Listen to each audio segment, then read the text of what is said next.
Question 5 is just a bit of practice in using the absolute temperature scale, the Kelvin scale. So the melting point of ice, of course, is 0 degrees C. Freezing point of water, melting point of ice is the same thing. And the rule for Kelvin is that you take Celsius and you add 273 degrees. So 0 plus 273 is 273 Kelvin.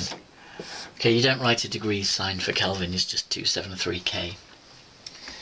And then it says that if the substance has a melting point of 217K and a boiling point of 280K,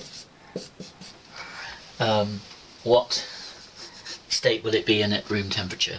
So room temperature is about 20 degrees C, roughly, which is 293K. So you can see that room temperature is higher than both of these. So that means it at 293K it will already have passed its melting point, so it will already not be a solid, but it will have passed its boiling point as well, so it will no longer be a liquid either, it will be a gas at 293K. So gas is the answer for that one. Question 6 asks you first of all to define the free energy change. When it says define, it doesn't mean it wants lots of waffle, it purely just wants the equation. So delta G is delta H minus T delta S. That is the definition, and that's all it wants. And then it wants you to talk about the significance of the sign of delta G. And all you have to explain is that a reaction is feasible only if delta G is negative. Okay, it's important you put the only in there, or else say, you know, it's feasible if it's negative, not feasible if it's positive, to make that clear. But that's why delta G is such an important number. So that's all you need for that. But remember that feasible just means it could theoretically happen. It doesn't mean that it will happen, because we don't know how quickly, we don't know how high the activation energy is, and therefore how fast the reaction will happen. In part C, it wants us to use this definition to explore why endothermic reactions tend to happen at higher temperatures. So we use the ideas we've just established, that delta G must be negative for a feasible reaction. So if the reaction is going to happen, that's a requirement. And delta H, of course, is positive for an endothermic reaction. So you can see that that's not helping. We have to get this number to be negative overall, but our first contribution is positive. So what that means is that the rest of this expression, minus T delta S, so minus T delta S must be negative, and must be sufficiently negative that it wipes out this positive contribution. Okay, so minus T delta S must be a negative number, which is bigger than this positive number, so that we get it delta G to be negative overall. So it must be negative and big enough to outweigh delta H. So what that means is, first of all, that delta S must be positive, because T is positive. Temperature, remember, is always positive because it's absolute temperature.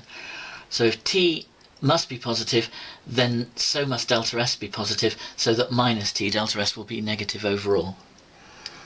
So that's a requirement.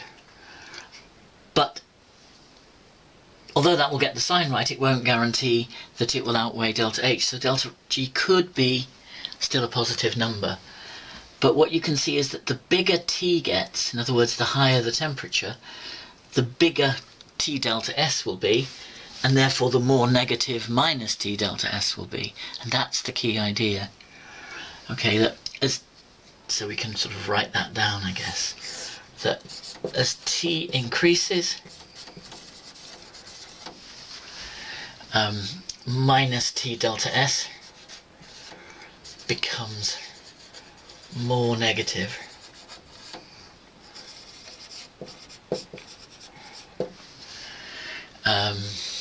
And eventually it will be big enough to outweigh the positive delta H.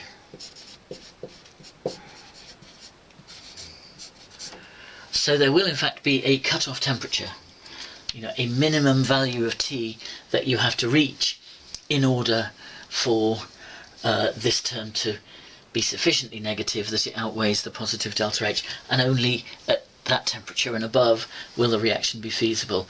And later on we'll actually look at how you can calculate that.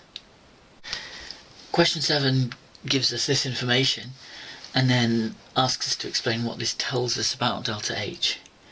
So it tells us that the reaction happens spontaneously. So the first thing to explain is that fact, okay, so the reaction happens spontaneously, and that tells us that delta G must be negative, right? Because we know that unless delta G is negative, a reaction can't happen.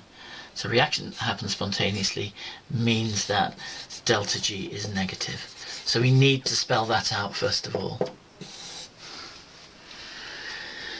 And then because delta G equals delta H minus T delta S, always write that definition down when you're explaining anything to do with free energy, because you're probably going to get a mark for it, and certainly it needs, your explanation is going to be much clearer basically if it relates to that.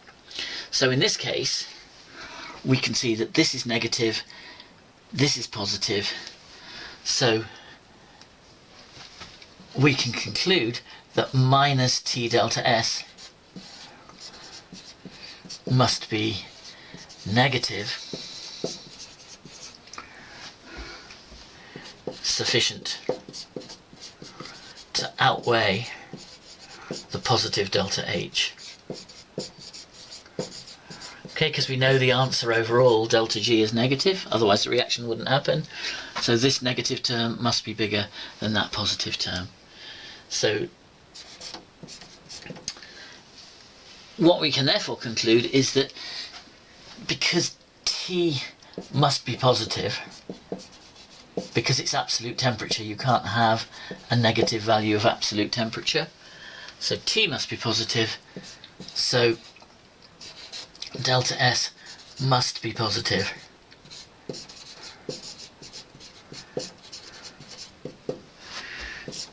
To make minus T delta S negative. Okay, so what we've done is really spelt out the conclusion that for an endothermic reaction like that to happen, you have to have a positive delta S, and that's a really important point. Part B then just asks us if that conclusion that delta S is positive is what we would have expected, and of course the answer is yes, because you can see that we have no gas on the left hand side, but gas is formed in the reaction, and as we've discussed before, that immediately tells us that delta S is likely to be positive, so we just say that gas is produced in the reaction, which means that the particles become more disordered overall.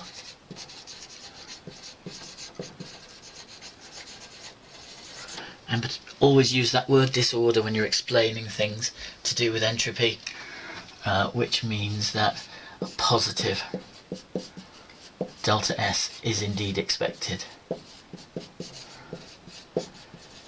Okay, so that makes sense. First job in question 8 is to explain why this reaction would not be feasible at 25 degrees C. So remember that any question like that is going to depend on calculating delta G. So the first thing to do is write down the delta G expression. Okay, that's vital. Then we just need to substitute the numbers into it, but remembering that we have to be really careful about units here. So delta H is fine, is plus 137, and then it's minus the temperature is 25 degrees C, but remember that T here is absolute temperature, so that means that it's 25 plus 273, which is 298 Kelvin, and that's the number that we need. Okay, so that has to be fed into here. So this is 298. And delta S is 121 joules per Kelvin per mole, but because we're working in kilojoules per mole for delta H and indeed for delta G, then this needs to be in kilojoules per Kelvin per mole, because the units have got to be compatible if you're going to subtract them like that. So we've got to divide that by 1000 to put it into kilojoules per Kelvin per mole. It's plus 121, so it'll just be times 0.121 joules per joules per Kelvin, sorry, kilojoules per Kelvin per mole. And if you work that out, that comes out to plus 101 kilojoules per mole. Okay, so that's what the delta G should be at 25 degrees C. And then you have to explain, it's not enough just to calculate that and then assume, yeah, everybody knows what that means. You have to spell it out. So you say delta G is positive at 25 degrees C, which means that the reaction is not feasible. Okay, because we've established that delta G must be negative for a reaction to be feasible. Part B then wants us to find the temperature at which it does become feasible. So just to remind you that if you have a graph of delta G against the absolute temperature,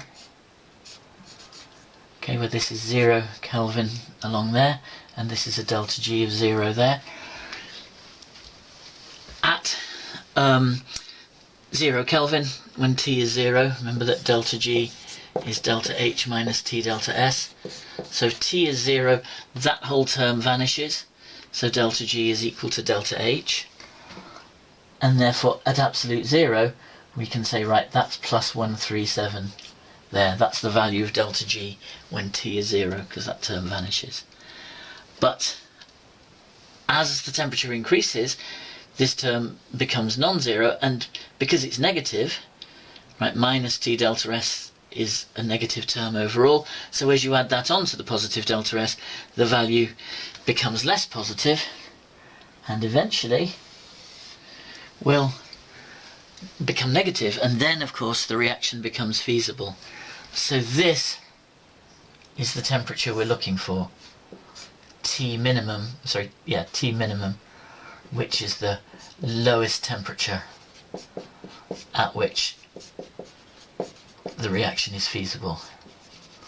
Okay, now you don't have to draw that graph, but that's the background that you need to understand when you're doing these kind of questions.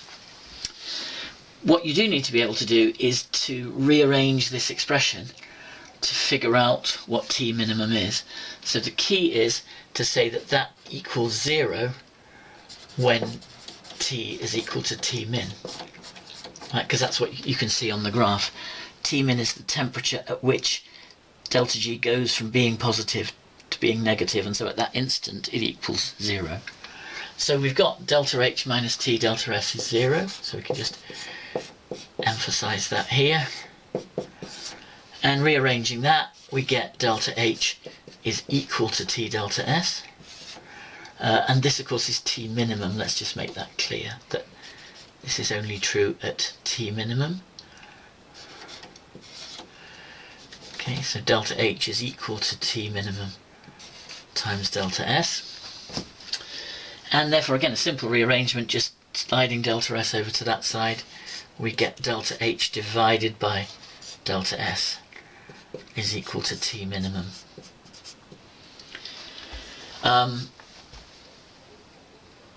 And that's the expression we need, because we've got the numbers to feed into that.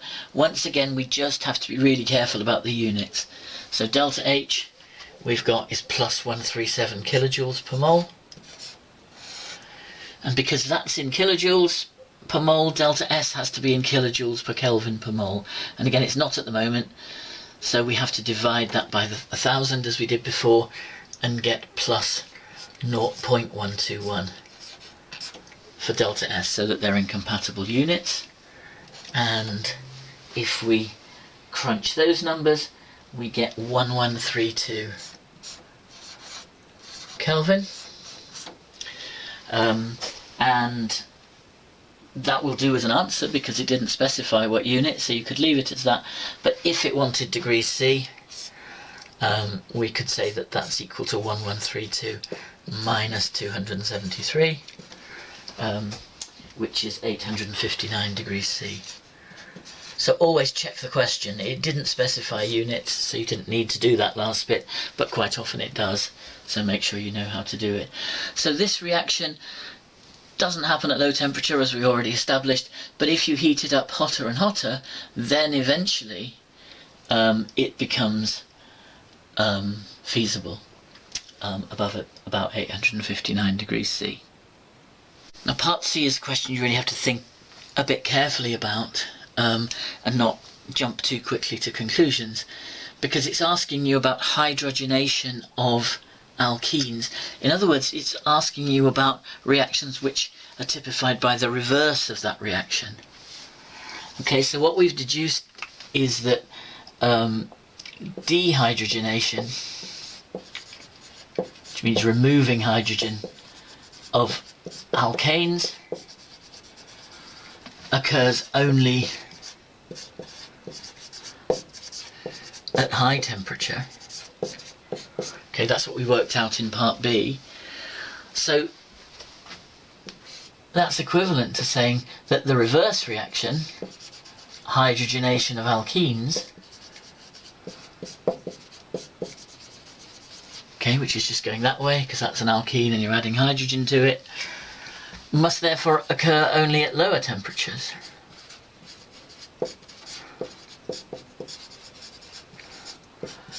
Okay, so this will be above T-min, that will be below T-min. So hydrogenation is only favourable at lower temperatures. And yet the question says, but it says that high temperatures are used industrially.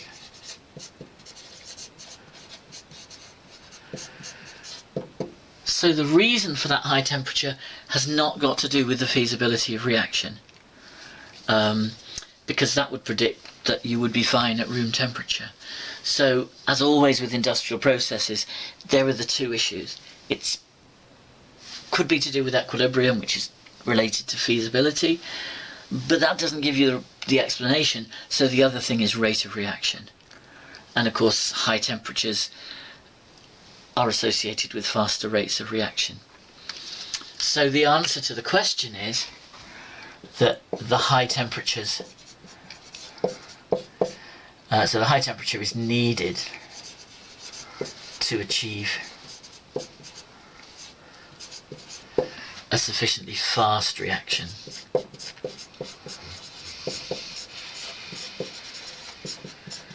Okay, that's the explanation, but it's also just worth noting, but it can't be too high.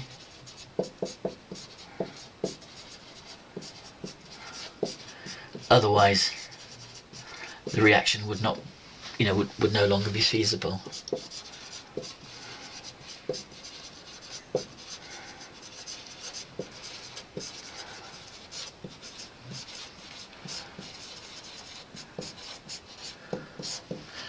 Okay, so that's a question where you've got to be very careful, because it's probably not what you expected.